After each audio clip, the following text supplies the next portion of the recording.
Buenas tardes, tengan un bendecido sábado y esta tarde vamos a estudiar la lección 3 de Lecciones de Josué acerca de la fe y el título es Monumentos de Gracia. Y vamos a seguir haciendo lo que hacemos nosotros, lo que Dios nos dijo que tenemos que hacer, mostrar la diferencia entre la verdad y el error. Y una de las cosas más llamativas de las falsas doctrinas que se enseñan en nuestra iglesia es su total incoherencia, ya que los que las enseñan se contradicen abiertamente y sin ningún tipo de pudor. Por ejemplo, los títulos de estas dos últimas lecciones son Sorprendidos por la Gracia y Monumentos de Gracia. Pero, ¿qué se enseña en el libro oficial de la Iglesia que explica la creencia fundamental número 2, la doctrina de la Trinidad? Se enseña todo lo contrario, indicando que Dios no podía ofrecer gracia ni misericordia a los pecadores hasta que fuera satisfecha su justicia, que es la justicia del Dios de la Gran Babilonia.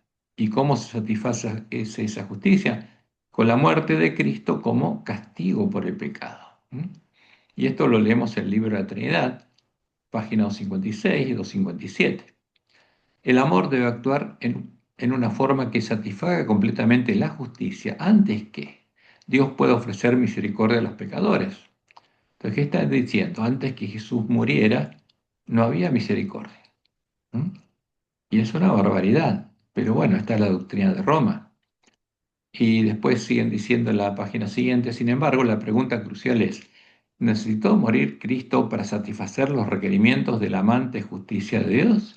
¿Fue necesaria la satisfacción de la justicia divina, una exigencia necesaria del amor de Dios antes de poder ofrecer su misericordioso perdón a los pecadores? ¿Qué quieren decir? Antes que Jesús muriera no había perdón. Y nosotros, dicen, y por supuesto son los vestidos de ovejas los que hablan, insistimos en que la amante justicia de Dios necesitaba ser satisfecha por la muerte de Cristo como castigo por el pecado. Insisten en esto. Y es una barbaridad. Ahora, enseñan que el Dios Padre de la Trinidad, un Dios sin amor, sin gracia y sin misericordia, que es la exacta imagen de Satanás, porque el Dios Padre de la Trinidad es la imagen de Satanás, fue el que mató al Dios Hijo de la Trinidad para que fuera satisfecha su justicia, repitiendo la enseñanza de la mujer Isabel y mostrando que son sacerdotes romanos, lobos, disfrazados de adventistas, porque lo que enseña es una barbaridad. Ahora, ¿la justicia de quién es el castigo? ¿Quién castiga a los hijos por el pecado de los padres? Y lo hace va al Padre, el Dios de la mujer Isabel, el Dios Padre de la Trinidad, la imagen de Satanás. Esta es la explicación que Roma y todos los paganos dan sobre la justicia del Dios de Roma y la Gran Babilonia, como podemos ver en su enciclopedia, en la que indica que antes que con la muerte de Cristo fuera satisfecha su justicia, su Dios estaba castigando a los justos en uno de los infiernos y no los dejaba entrar al cielo. Y estaba castigando a los niños por el pecado de Adán. Y este es el Dios que se introdujo en nuestra iglesia. Aquí tenemos las imágenes de Roma, donde al morir las personas se las pesa y se define su destino eterno, al cielo, al infierno o al purgatorio, donde son limpiados por el sufrimiento, como dice Roma. ¿Y qué dicen? En su uso teológico, infernus, es el lugar de castigo después de la muerte. ¿Por qué? Porque el alma es inmortal y el Dios de Roma castiga después de la muerte. Los teólogos distinguen cuatro significados del término infierno. Infierno, en el sentido estricto del término, o el lugar de castigo para los condenados, sean estos demonios u hombres. Entonces, ¿cuál es la justicia del Dios de Roma? El castigo. Está el limbo de los infantes, limbus parvulorum, donde son confinados y padecen cierto tipo de castigo aquellos que murieron con solo el pecado original, el pecado de Adán, y sin pecado mortal. Entonces, ¿qué hace el Dios de Roma? Castiga a los niños inocentes. ¿Por qué? Por el pecado de Adán, que es un verso de Roma. Y está el limbo de los padres, limbus patrum, en donde las almas de los justos que murieron antes de Cristo esperaban su admisión al cielo, pues mientras tanto el cielo estaba cerrado para ellos como castigo por el pecado de Adán. ¿Qué quiere decir esto? No había gracia ni misericordia para ellos. Estaban siendo castigados por el Dios Padre de la Trinidad, hasta que fuera satisfecha su justicia. Y esto es lo que ponen nuestros teólogos en el libro de la Trinidad. Y está el purgatorio, donde los justos que mueren en pecado venial o que aún tienen una deuda de la pena temporal por el pecado son limpiados por el sufrimiento antes de su admisión al cielo. O sea, fíjense, ¿qué es el purgatorio? Es un ronro fuego donde el dios de Roma pone las almas para que sufran hasta que sus vestiduras estén blancas, y él esté satisfecho con el sufrimiento de los pecadores y después, cuando la ropa está blanca, los saca y los lleva al cielo. Y ese es el Dios al que adoran nuestros teólogos, ¿no? En el libro de la Trinidad de Casa Editora Sudamericana, que explica la creencia fundamental número 2, que es el vino, el furor de la fornicación de la Gran Babilonia, es reflejada la justicia del Dios de la Gran Babilonia, el dragón, Satanás, el Dios al que adoran los dirigentes de la Iglesia Adventista del Séptimo Día. Y está adorando a un ídolo. Ahora, ¿cómo justifica esta gran contradicción los autores de nuestra lección? Como ya vimos, diciendo que el que ofrecía gracia en ese tiempo era el Dios Hijo de la Trinidad, la vid de Sodoma, la imagen de Tamuz, Horus, Mitra y Apolo, el ángel del abismo, el Cristo babilónico, el disfraz cristiano de Satanás, porque eso es la Trinidad.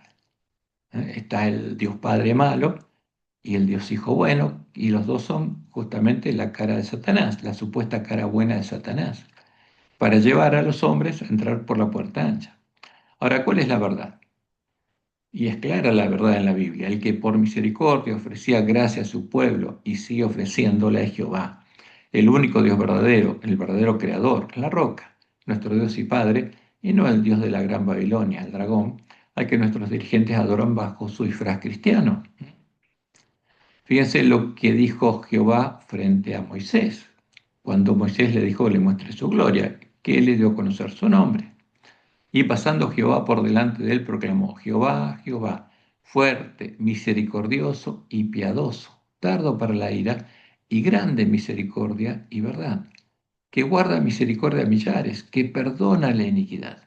Ahora, ¿podía perdonar el Dios Padre la Trinidad antes que fuera satisfecha su justicia? No. Los dirigentes de nuestra iglesia dicen: no podía perdonar, pero Jehová sí. Jehová perdonaba, que perdona la iniquidad, la rebelión y el pecado, y que de ningún modo tendrá por inocente al malvado, que visita la iniquidad de los padres sobre los hijos y sobre los hijos de los hijos hasta la tercera y cuarta generación. ¿Y para qué la visita? Como él mismo lo escribió con su dedo en la ley de Moisés, ¿eh? Cuando nos dice que no nos hagamos imagen ni ninguna semejanza.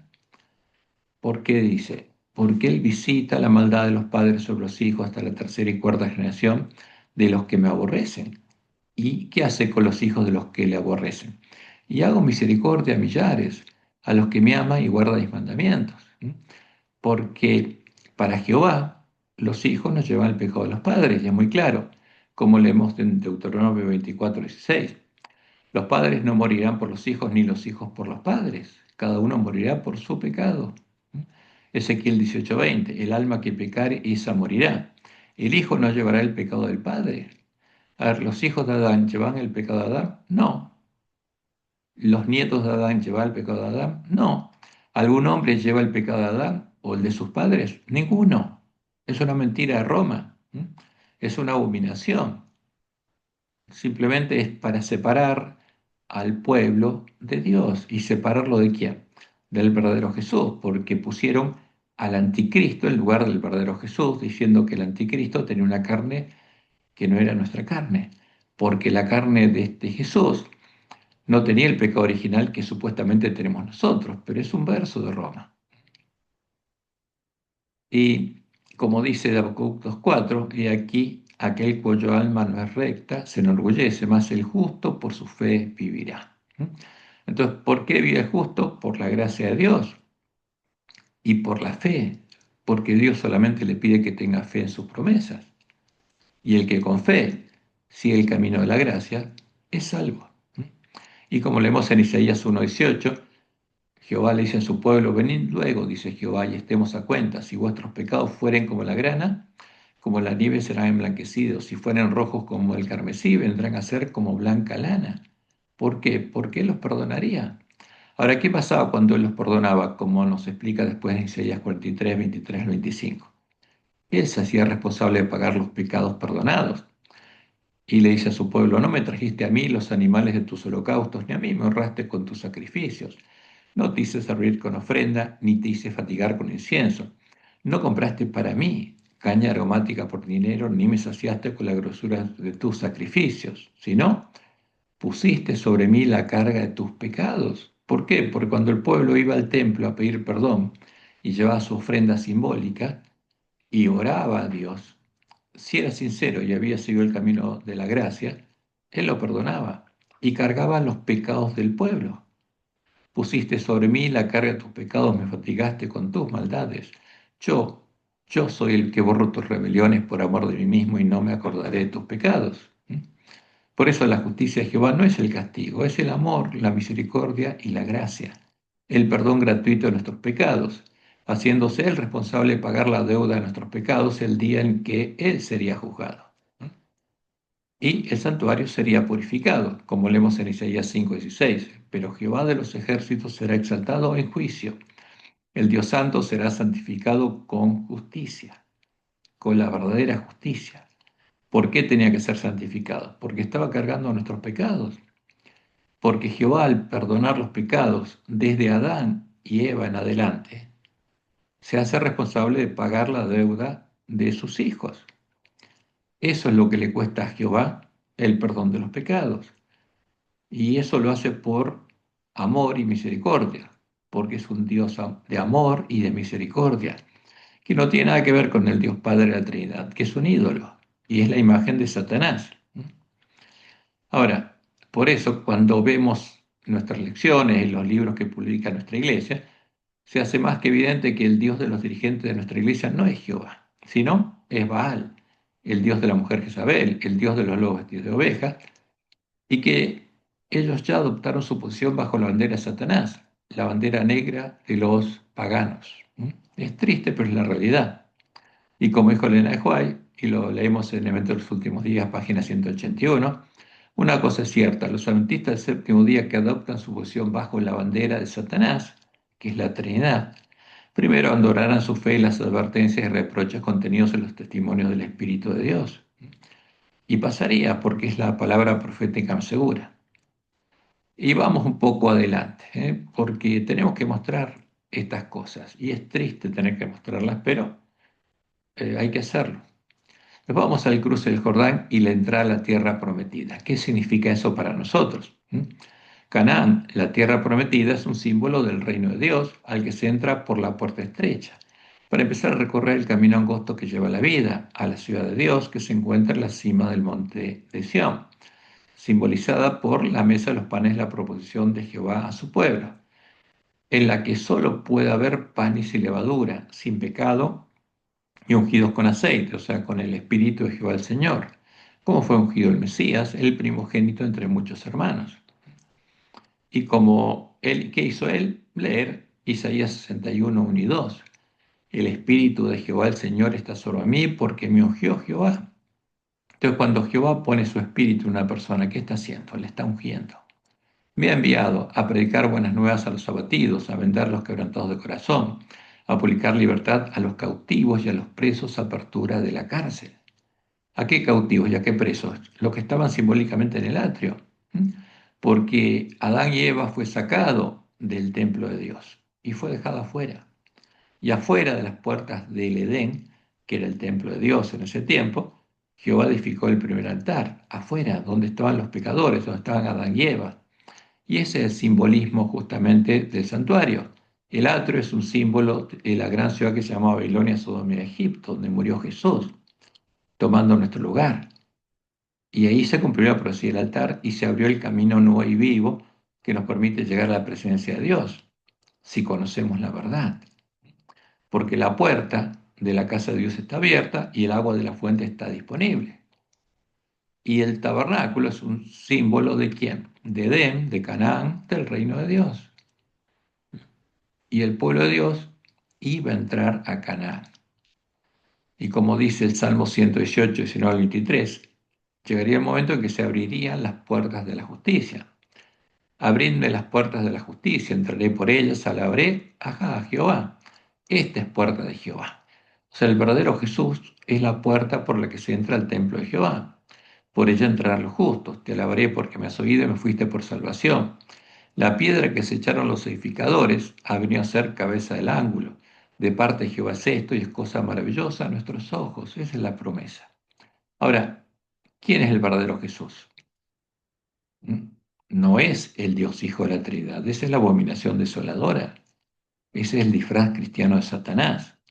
El verdadero Jesús es Jehová manifestado en carne, como lo estudiamos varias veces. Ahora, como el pueblo de Israel, antes de entrar al antitipo de Canaán, antes de entrar al reino de Dios, estaríamos en el antitipo de Sittim, en la Odisea, y en nuestra iglesia se estarían cometiendo todas las abominaciones anunciadas en Ezequiel 8, porque Dios sabía lo que iba a pasar y lo anunció. Entonces, ¿qué pasaría? ¿Cuáles son las abominaciones anunciadas? En nuestra iglesia habría sido introducida la imagen del celo, la imagen de la bestia, buscando alejar a Jehová de su pueblo. Habría sido introducido el dios de Jezabel, y los varones ancianos estarían practicando la omega de las herejías mortíferas y se estarían haciendo imágenes en sus mentes, sus cámaras secretas, de los ídolos contenidos en la imagen del celo, la falsa roca que son dioses, y los estarían adorando y ofreciéndoles incienso, les estarían orando a sus ídolos.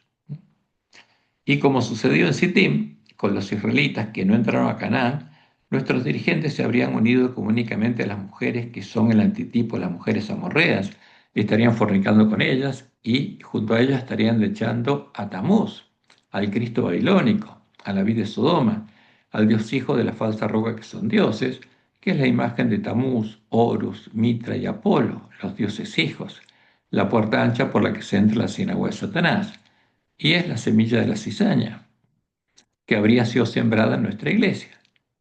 Y finalmente, estarían adorando abiertamente al sol, al dios de la gran Babilonia, como dice Ezequiel 8:16. Y me llevó al atrio de adentro de la casa de Jehová, y aquí junto a la entrada del templo de Jehová, entre la entrada y el altar. Fíjense, el altar es donde murió Jesús. Y entre la entrada, entre la puerta estrecha y el altar, ¿qué pasaba? Como 25 varones, sus espaldas vueltas al templo de Jehová, y sus rostros hacia el oriente, de donde sale el sol, y adoraban al sol, el dios de Jezabel, el dragón, postrándose hacia el oriente. Y eso literalmente se cumple, porque los dirigentes de nuestra iglesia están adorando ¿a quién? Al dios de Jezabel, a la Trinidad, a la abominación desoladora de la que habló el profeta Daniel, cuyo Jesús es la imagen que Satanás le mostró a Constantino, el sol con la cruz, que es símbolo de Baal Hijo. Y nuestros dirigentes llaman Jesús, Cristo, ¿a quién? A Baal Hijo, al Dios Hijo de la Trinidad, a la abominación desoladora de la que habló el profeta Daniel, en cuya defensa fue asolado el pueblo conocía a su Dios.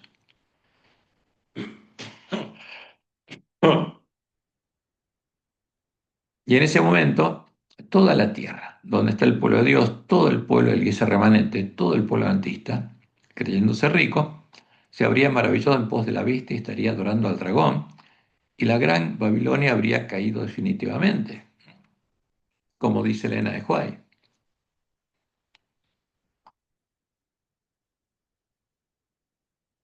En Conflicto de los Siglos, página 440.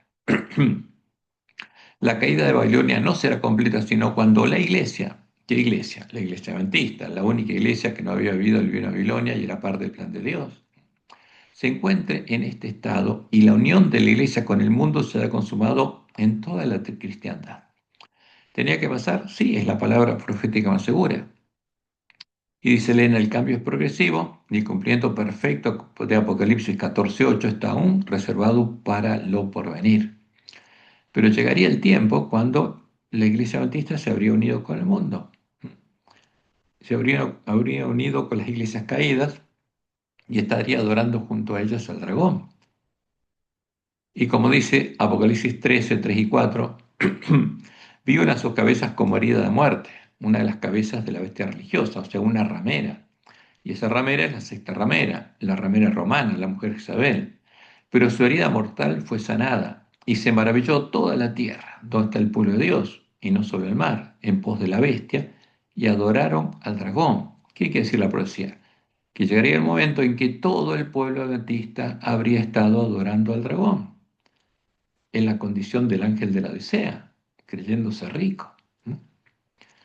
Y adoraron al dragón que había dado autoridad a la bestia y adoraron a la bestia, diciendo, ¿quién como la bestia y quién podrá luchar contra ella?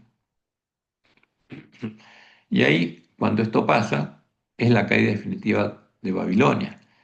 Y Apocalipsis 14:8 es verdad presente. Otro ángel le siguió diciendo, ha caído Babilonia, la gran ciudad.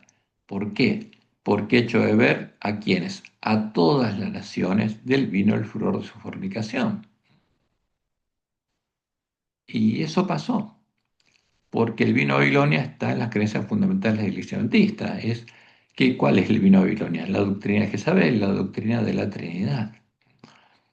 Y es en ese tiempo cuando entraría el hombre de escobilla, prepararía a sus mensajeros y los enviaría a predicar el mensaje de Elías, a despertar y a darles el verdadero alimento a tiempo a las ovejas perdidas de la casa de Israel, a las vírgenes dormidas. Es entonces cuando el pueblo adventista sería despertado, escucharía el mensaje de Elías, la plena predicación del mensaje de los tres ángeles, la verdadera semilla de trigo sería sembrada en sus corazones, porque habría sido sembrar la semilla de la cizaña, y ellos creerían que la semilla de la cizaña es Jesús. Y ahí verían iluminado el camino a la ciudad de Dios, ¿no? Como Dios le mostró a Nehuay en su primera visión, que a partir del clamor de medianoche, esa luz iluminaría el camino a la ciudad de Dios. Y una parte del pueblo antista empezaría a recorrerlo hasta llegar a la ciudad de Dios. Y el mensaje de Elías sería escuchado con el clamor de medianoche, y ahí el mensaje del tercer ángel separaría el trigo de la cizaña de la iglesia adventista, porque empezarían a germinar y crecer juntos el trigo y la cizaña. Como dice ella, vi luego el tercer ángel, dijo a mi ángel acompañante, su obra es terrible, su misión es tremenda. Es el ángel que ha de separar el trigo de la cizaña. ¿Por qué? Porque es el mensaje de Elías, muestra cuál es la imagen de la bestia, quién es Baal, quién es el disfraz cristiano de Satanás y los demonios, y es la Trinidad. Y es el ángel que ha de separar el trigo de la cizaña y sellar o atar el trigo para el granero celestial. Estas cosas debieran absorber completamente la mente y la atención. Entonces empezarían a germinar, a crecer juntos el trigo y la cizaña en el campo del padre familia, en la iglesia remanente. Entonces, cuando una persona entra por la fe en la verdad, por la puerta estrecha al reino de Dios, simbólicamente cruza el Jordán y entra a la tierra prometida. Recibe el Espíritu Santo la promesa, el Espíritu de Jehová el Señor mora en él, nace de Dios, es hecho parte del templo de Jehová y empieza a recorrer el camino angosto que lleva a la ciudad de Dios. Y cuando una persona escucha y rechaza la verdad y abraza la mentira, conscientemente, entra por la puerta ancha de la sinagoga de Satanás. Simbólicamente cruza el Éufrates y entra al reino del dragón. Recibe el falso Espíritu Santo, es hecho habitación de demonios y empieza a recorrer el camino espacioso que lleva a conocer las profundidades de Satanás y a ser un hacedor de maldad, un hijo del padre de maldad. Por eso, todas las parábolas de Jesús, las parábolas proféticas, están dirigidas a nosotros, al pueblo de la iglesia remanente, porque en este tiempo habría sido puesto frente a nosotros la puerta ancha, el camino espacioso que lleva a la perdición, que es el Jesús definido en la doctrina de la Trinidad, el Jesús definido en los concilios ecuménicos de Roma. Y por eso Mateo 7, 13 y 14 nos dice que entremos por la puerta estrecha, porque ancha es la puerta y espacioso es el camino que lleva a la perdición, y muchos son los que entran por ella. O sea, muchos adventistas van a entrar por la puerta ancha, porque estrecha es la puerta y angosto el camino que lleva a la vida, y pocos son los que la hallan. ¿Quiénes la van a hallar? Las vírgenes sensatas que arreglen sus lámparas. Entonces, el atrio es donde estamos nosotros, donde estaría el ángel de la Odisea, porque el ángel de Filadelfia había salido de Babilonia y estaba buscando encontrar la puerta estrecha. Pero el pueblo adventista fue llevado de vuelta para atrás, después se durmieron los adventistas. ¿Por quién? Por los lobos vestidos de ovejas, y nos pusieron frente a la puerta ancha, porque el Dios Hijo de la Trinidad es la puerta ancha, por la que se entra la sinagoga de Satanás. Y el que entra por esta puerta, cuando entra, germina el grano de cizaña, y empieza a recorrer el camino espacioso hasta que llega a la perdición, al abismo. Y ahí llega a conocer la profundidad de Satanás y recibe la marca de su nombre, la marca de Satanás. En cambio, los pocos que busquen y encuentren y entren por la puerta estrecha van a recorrer el camino angosto que lleva a la vida, a la ciudad de Dios, y van a llegar a la ciudad de Dios. Y cuando lleguen a la ciudad de Dios, a la ciudad de Monte Sión, van a haber alcanzado la estatura de Cristo, como dice Pablo, y van a ser hechos parte de la iglesia triunfante, van a ser hechos parte del templo de Jehová. ¿Mm? Y cuando llegue el momento en que Dios juzgue a la última generación del pueblo antista, ¿qué va a pasar? ¿A quiénes va a juzgar? Solamente a los que hayan vencido, ¿eh? Y sean parte del templo de Jehová, no a los que estén en la sinagoga de Satanás. Porque el juicio de Dios nunca es para perdición, es para salvación.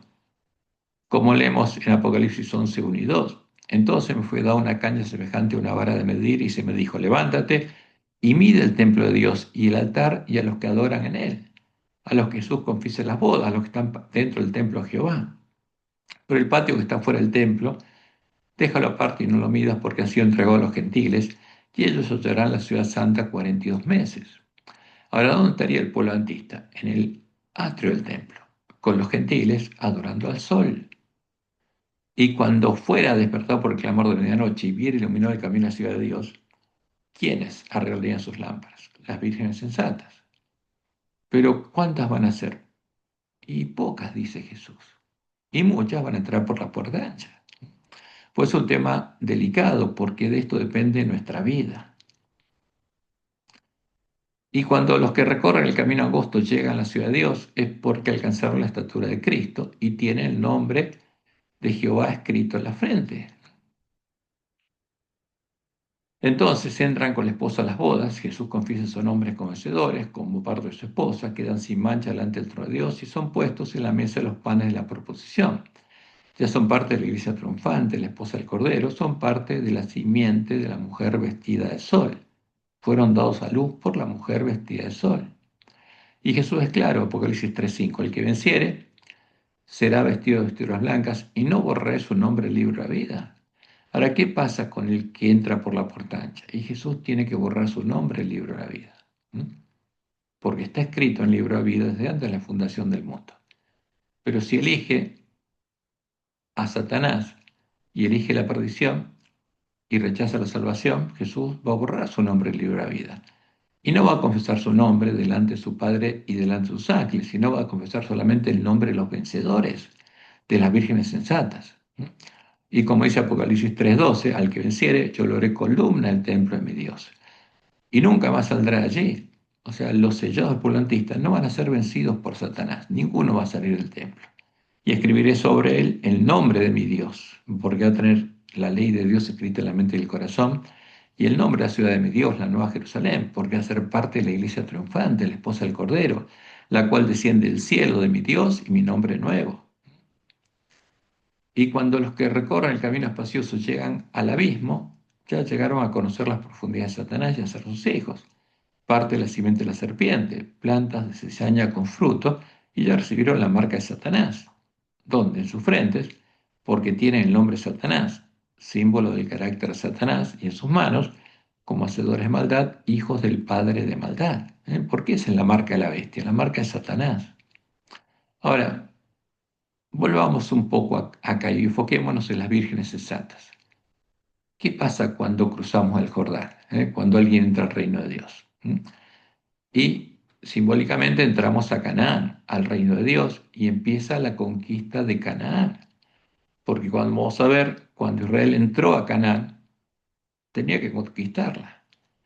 Y empezamos a recorrer el camino angosto, haciendo la obra de los siervos fieles y prudentes, predicando el evangelio de la reconciliación. Camino en el que, por la fe en el poder de Dios, debemos llegar simbólicamente a vencer a todos los habitantes de Canaán, a todo el pecado que habita en nosotros, hasta llegar a ser panes y levadura y ungidos con aceite. Porque eso es lo que Dios nos lleva a hacer en el camino angosto, a vencer simbólicamente a todos los habitantes de Canaán, que es el pecado que habita en nosotros. Y leemos en Oseas 6, 1 al 3, venid y volvamos a Jehová, porque él arrebató y nos curará, hirió y nos vendará, nos dará vida después de 2 días, en el tercer día nos resucitará. Por eso Jesús predicaba que tenía que resucitar en el tercer día y viviremos delante de Él. Y conoceremos y proseguiremos en conocer a quién, a Jehová, porque el pueblo conocía a su Dios, conocía a Jehová. Como el alba está dispuesta a su salida y vendrá a nosotros como la lluvia. ¿Quién vendrá a nosotros como la lluvia? Jehová. Porque como dijo Jesús, Dios es espíritu. Y Él vendría a morar a nosotros, como la lluvia tardía y temprana a la tierra. ¿Para qué? Para hacernos nacer de Él y transformarnos a imagen de Jesús. Como dice Deuteronomio 36, y circuncidará a Jehová tu Dios tu corazón. ¿Quién lo va a hacer? Jehová. Y el corazón de tu descendencia, para que ames a Jehová tu Dios con todo tu corazón y con toda tu alma, a fin de que vivas. Porque la vida verdadera es tener la ley de Dios escrita en la mente y el corazón. Y como dice Ezequiel 37, 13 y 14, y sabréis que yo soy Jehová, cuando abra vuestros sepulcros y os saque de vuestras sepulturas, pueblo mío. Porque el pueblo está muerto, no tiene vida. Y pondré mi espíritu en vosotros y viviréis. ¿Quién tiene vida? Cuando Dios pone su espíritu en una persona, la persona empieza a vivir. Yo os haré reposar sobre vuestra tierra y sabréis que yo soy Jehová, que yo Jehová hablé y lo hice, dice Jehová. Porque el que hace esa obra es Jehová, no otro Dios. Y como dice Pablo en Romanos 8, del 9 al 14, mas vosotros no vivís según la carne, sino según el Espíritu. Si es que el Espíritu de Dios mora en vosotros, si es que el Espíritu de Jehová mora en vosotros. Y si alguno no tiene el Espíritu de Cristo, no es de él. Porque cuando Jehová viene a morar a nosotros y pone su trono en nosotros, Jesús también viene y se sienta a su diestra. Pero si Cristo está en vosotros, si el verdadero Jesús está en vosotros, el cuerpo en verdad está muerto a causa del pecado, mas el espíritu vive a causa de la justicia. Y si el espíritu de aquel que levantó de los muertos a Jesús, ¿quién lo levantó de los muertos? Su Padre. Mora en vosotros. El que levantó de los muertos a Cristo Jesús, vivificará también vuestros cuerpos mortales por su espíritu que mora en vosotros. Así que hermanos, deudores somos, no a la carne, para que vivamos conforme a la carne. Porque si vivís conforme a la carne, moriréis.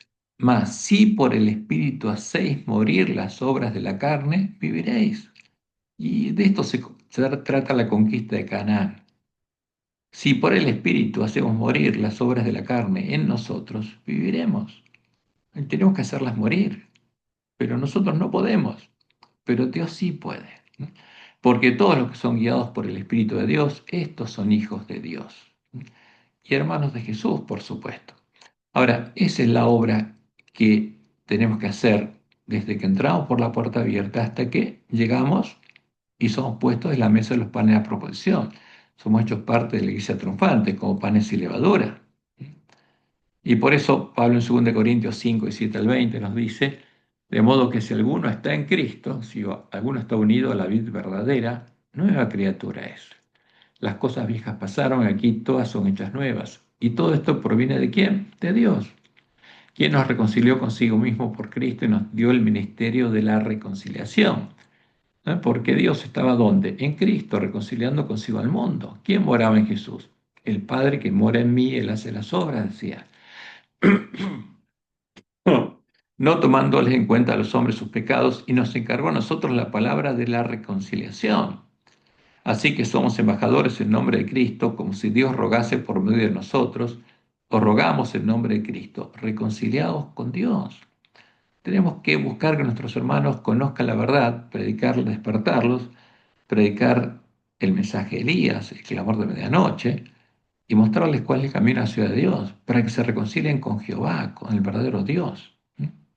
Y como dice Pablo en Efesios 4:13, hasta que todos lleguemos a la unidad de la fe y del conocimiento del Hijo de Dios, a un varón perfecto, a la medida de la estatura de la plenitud de Cristo.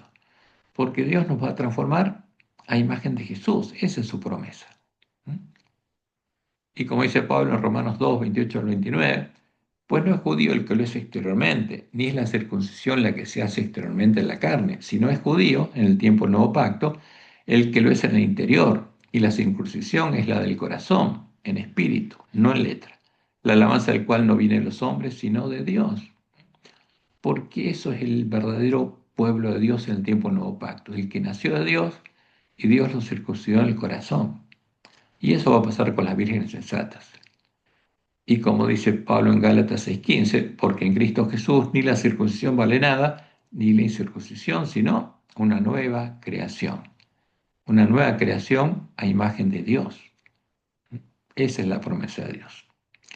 Y ahora, después de ver esto, para que veamos el simbolismo asociado al ingreso del pueblo de Israel a Canaán, vamos a leer la historia de la entrada del pueblo de Israel a Canaán.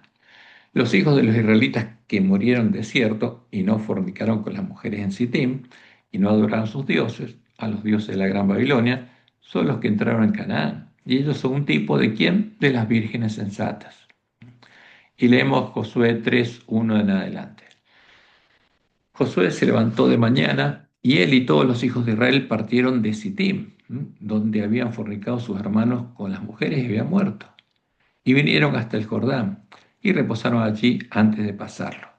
Y después de 3 días los oficiales recorrieron el campamento y mandaron al pueblo diciendo: Cuando veáis el arca del pacto de Jehová, vuestro Dios, y los levitas sacerdotes que la llevan, vosotros saldréis de vuestro lugar y marcharéis en pos de ella, a fin de que sepáis el camino, porque tenían que saber el camino por donde ir.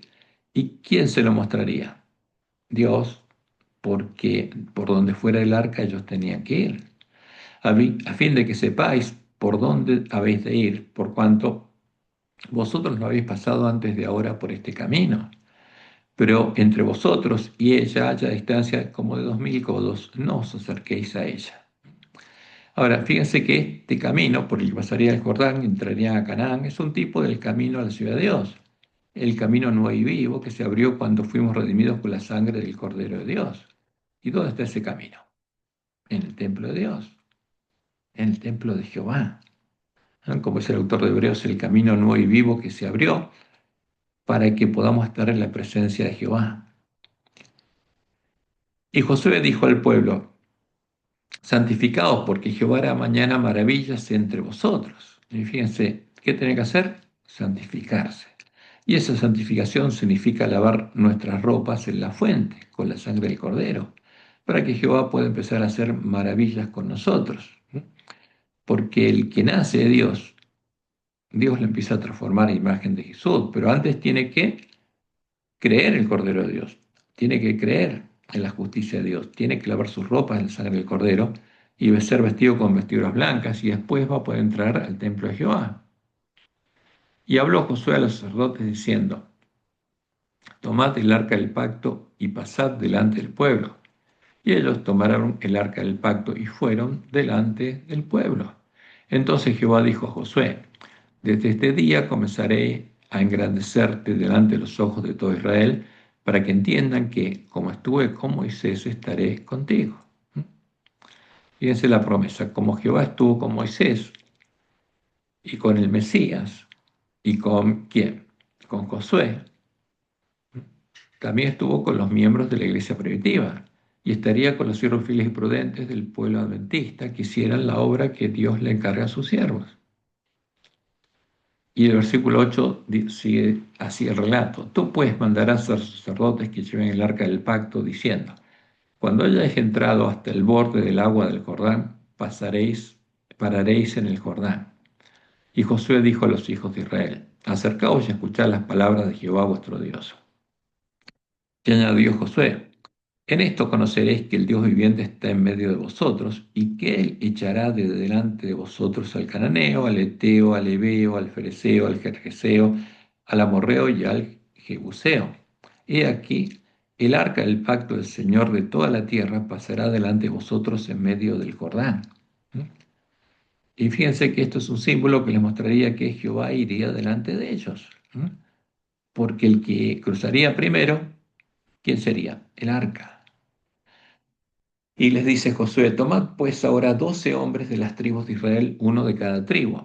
Y cuando las plantas de los pies de los sacerdotes que llevan el arca de Jehová, Señor de toda la tierra, se asienten en las aguas del Jordán, las aguas del Jordán se dividirán, porque las aguas que vienen de arriba se detendrán en un montón.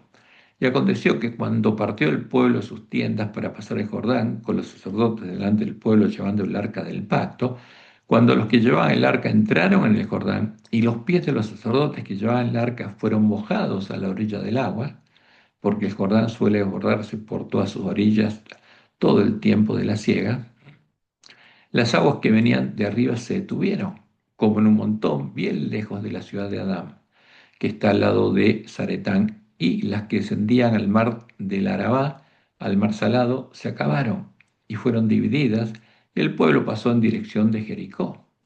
Mas los sacerdotes que llevaban el arca del pacto de Jehová estuvieron en seco, firmes en medio del Jordán. Quisieron, entraron hasta el medio del Jordán y ahí se quedaron parados, hasta que todo el pueblo hubo acabado de pasar el Jordán y todo Israel pasó en seco. Ahora, esto les mostraba claramente que Jehová estaba deteniendo las aguas del Jordán y estaba haciendo maravillas como cuando pasaron el Mar Rojo. Cuando toda la gente hubo acabado de pasar el Jordán, Jehová habló a Josué diciendo: Tomad del pueblo 12 hombres, uno de cada tribu, y mandadles diciendo: Tomad de aquí, de en medio del Jordán, del lugar a donde están firmes los pies de los sacerdotes, 12 piedras, las cuales pasaréis con vosotros, y levantadlas en el lugar a donde habéis de pasar la noche. ¿De dónde sacaréis las piedras? Del medio del Jordán, que estaba seco. Entonces Josué llamó a los 12 hombres a los cuales se le había asignado de entre los hijos de Israel, uno de cada tribu. Y les dijo Josué: Pasad delante del arca de Jehová vuestro Dios en la mitad del Jordán, y cada uno de vosotros tome una piedra sobre su hombro, conforme al número de las tribus de los hijos de Israel, para que esto sea señal entre vosotros, y cuando vuestros hijos preguntaren a sus padres mañana diciendo: ¿qué significan estas piedras, estas 12 piedras? Les responderéis: que las aguas del Jordán fueron divididas delante del arca del pacto de Jehová. Cuando ella pasó el Jordán, las aguas del Jordán se dividieron, y estas piedras servirán de monumento conmemorativo a los hijos de Israel para siempre. ¿Mm? Y no eran piedras cualquiera, eran piedras tomadas del medio del Jordán, cuando éste se secó por el poder de Dios. ¿Y qué hicieron los hombres? Las sacaron y las llevaron con ellos hasta el lugar donde acamparían, hasta Gilgal. Y los hijos de Israel lo hicieron así como Josué les mandó. Tomaron 12 piedras de en medio del Jordán, como Jehová lo había dicho a Josué, conforme al número de las tribus de los hijos de Israel, y las pasaron al lugar donde acamparon y las levantaron allí. Y quedaron puestas en el lugar a donde acampó Israel después de cruzar el Jordán, a la entrada de la tierra prometida, como Dios les mandó. ¿Y qué hizo Josué? Josué también levantó 12 piedras en medio del Jordán. Ahora, estas no estaban visibles porque quedaron tapadas por el agua. En el lugar a donde estuvieron los pies de los sacerdotes que llevaban el arca del pacto,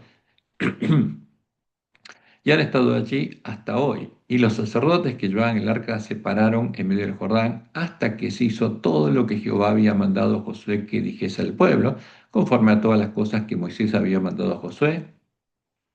Y el pueblo se dio prisa y pasó. Y cuando todo el pueblo acabó de pasar, también pasó el arca de Jehová y los sacerdotes en presencia del pueblo. Ahora, ¿cómo podemos nosotros entrar al reino de Dios? Solo por el camino que Él nos abrió, solo a través de la puerta estrecha, solo por Jehová.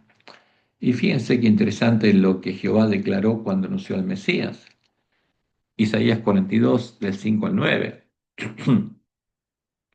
Así dice Jehová Dios, creador de los cielos y el que los despliega, el que extiende la tierra y sus productos, el que da aliento al pueblo que mora sobre ella y espíritu a los que por ella andan. ¿Quién les da vida a los hombres? Jehová.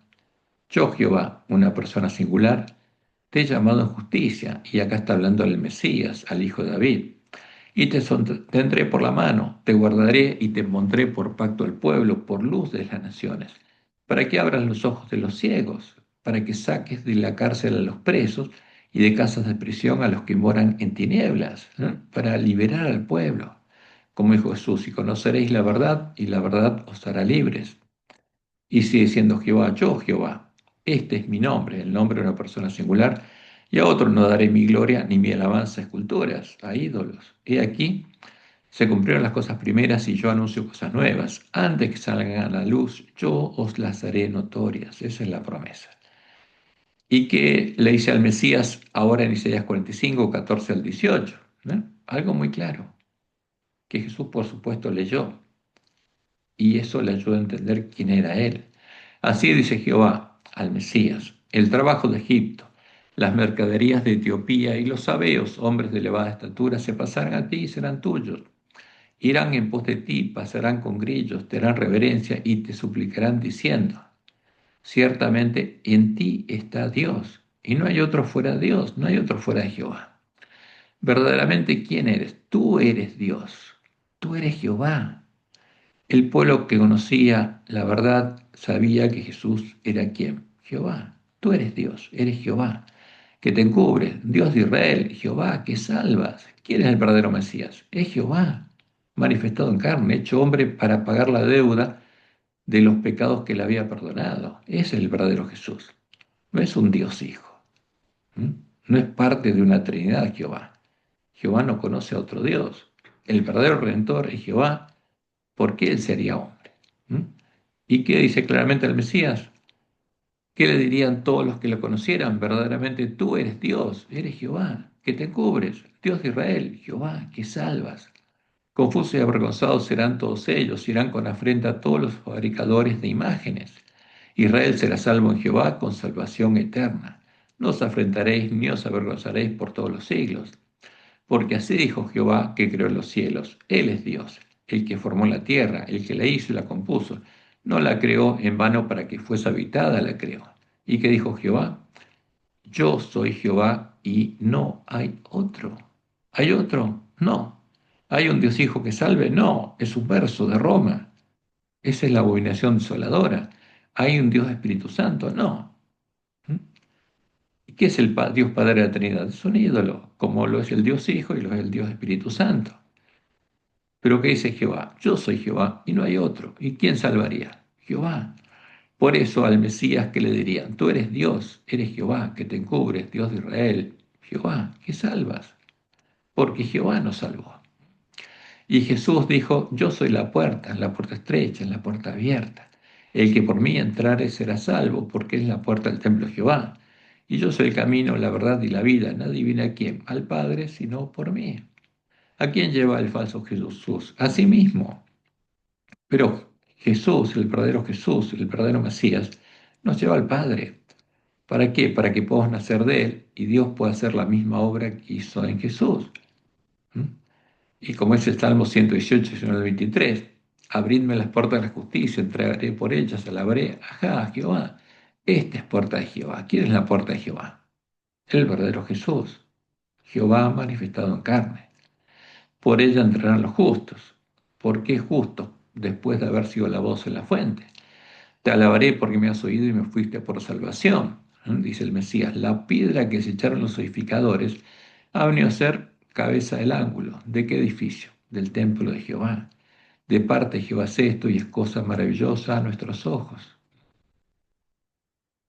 Y el relato del cruce sigue así. También los hijos de Rubén y los hijos de Gad y la media tribu de Manasés pasaron armados delante de los hijos de Israel, según Moisés les había dicho, como 40.000 hombres armados. Listos para la guerra, pasaron hacia la llanura de Jericó delante de Jehová.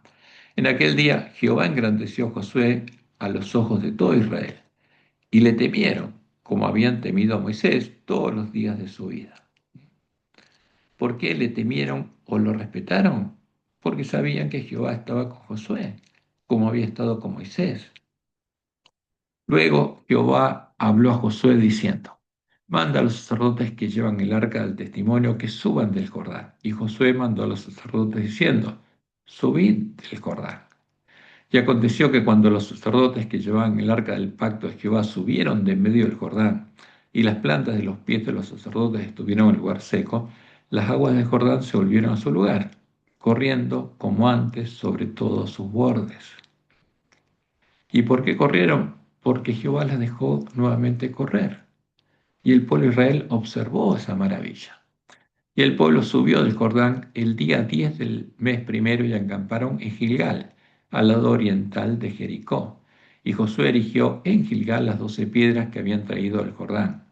Y habló a los hijos de Israel diciendo: Cuando mañana preguntaren vuestros hijos a sus padres y dijeren: ¿qué significan estas piedras? Declararéis a vuestros hijos diciendo: Israel pasó en seco por este Jordán, porque Jehová vuestro Dios secó las aguas del Jordán delante de vosotros hasta que habéis pasado, a la manera que Jehová vuestro Dios lo había hecho en el Mar Rojo, el cual secó delante de nosotros hasta que pasamos, para que todos los pueblos de la tierra conozcan que la mano de Jehová es poderosa, para que temáis a Jehová vuestro Dios todos los días. ¿Mm? Y la pregunta es: ¿temeremos nosotros a Jehová como lo temió la generación de Israel que entró a Canaán, porque había llegado a conocer a Jehová? Y Dios quiera que sí, que cada uno de nosotros podamos temer a Jehová. ¿Por qué? Porque los sellos del volantistas van a ser los que temen a Jehová, como leemos en Malaquías 3, 16 al 18. Entonces, los que temían a Jehová, y Elías significa el que teme a Jehová, o sea, los que hicieron la obra del Elías, hablaron cada uno a su compañero. ¿Y qué van a hacer los que temen a Jehová? Van a hablar, no se van a quedar callados. Y Jehová escuchó y oyó, y fue escrito libro de memoria delante de él para los que temen a Jehová y para los que piensan en su nombre, en su carácter. Y serán para mí especial tesoro, ha dicho Jehová de los ejércitos, en el día en que yo actúe, o sea, en el tiempo angustia. ¿Quién va a ser el especial tesoro de Jehová? Los sellados del polantista, los que teman a Jehová. Y los perdonaré como el hombre que perdona a su hijo que le sirve. ¿Mm? Entonces volveréis y discerniréis la diferencia entre el justo y el malo, entre el que sirve a Dios y el que no le sirve. ¿Por qué? Porque el pueblo ya dejaría de estar ciego, no estaría más en la condición del ángel de la Odisea.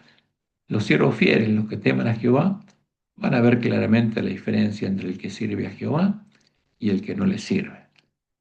Y por supuesto, como dijo Jesús, por sus frutos también van a saber quiénes son los lobos vestidos de ovejas, los siervos de Jezabel que están en medio nuestro, y que se dividieron en dos grupos: los que defienden la tesis, diciendo que la Trinidad es la verdad, y los que defienden la antítesis, diciendo que lo que creían los pioneros es la verdad, cuando Dios les mostró en el Huay que estaban repletos de errores que habían recibido los paganos y los papistas. Ahora, ¿por qué estas dos tesis y antítesis? Porque el Jesús es el mismo. El Jesús es el Jesús de la compañía de Jesús, es el Jesús de los jesuitas, es el Cristo niceno, definido con cosas sacrificadas a los ídolos. Pero los que teman a Jehová, como Dios prometió, van a ver claramente la diferencia entre el justo y el malo, entre el que sirve a Dios y el que no le sirve. Que Jehová los bendiga y los guarde y los guíe a toda verdad, y que puedan ser parte de los 144.000 sellados del pueblo adventista, que puedan ser vírgenes sensatas, que arreglen sus lámparas y recorran el camino angosto que lleva la vida hasta llegar a la ciudad de Dios. Ese es mi deseo y mi oración para todos ustedes.